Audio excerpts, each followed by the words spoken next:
बीडमधील लाडकी बहीण योजनेचा अध्यक्ष अजूनही वाल्मिक कराडच। धनंजय मुंडेंकडूनच वाल्मिक कराडची अध्यक्ष म्हणून शिफारस।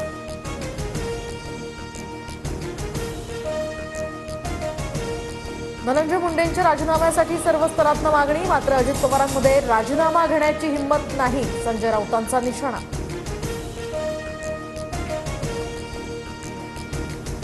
बीड प्रकरणी आज छत्रपती संभाजीनगरच्या पैठणमध्ये मोर्चा, तर जरांगे, सुरेश धस यांच्यासह बजरंग सोनवणेंवर गुन्हा दाखल करण्यासाठी दादा गटाचाही पाटोदामध्ये मोर्चा निघणार।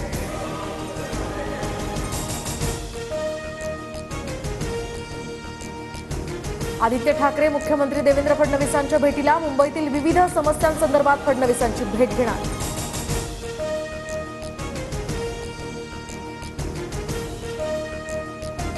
विधानसभा निवडणुकीत संघानं केलेल्या प्रचाराचं पवारांकडून कौतुक, विरोधकांना घवघवीत यश मिळण्यात संघाच्या कामाचा मोठा वाटा, बैठकीत पवारांचं वक्तव्य, सूत्रांची माहिती।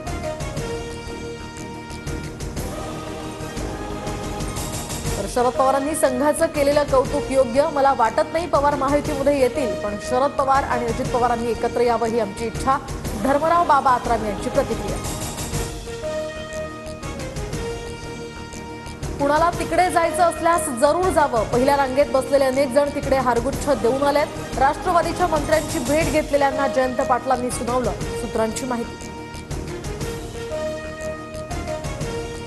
एकनाथ शिंदेंची इच्छा नसताना सुद्धा काही गोष्टी चुकीच्या घडल्या, शिंदेंची हतबलता नव्हती, पण काही गोष्टी सहन कराव्या लागतात, गणेश नाईक यांचं वक्तव्य।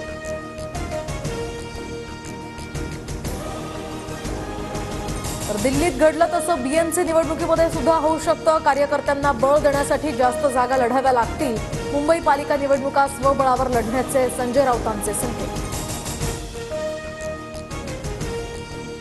वांद्र्यामध्ये ठाकरे गटाचं आंदोलन, तर भारतनगरमधील अनधिकृत बांधकामावर एसआरएकडून तोडक कारवाई, एसआरएच्या पाडकामाविरोधात ठाकरे गट आक्रमक।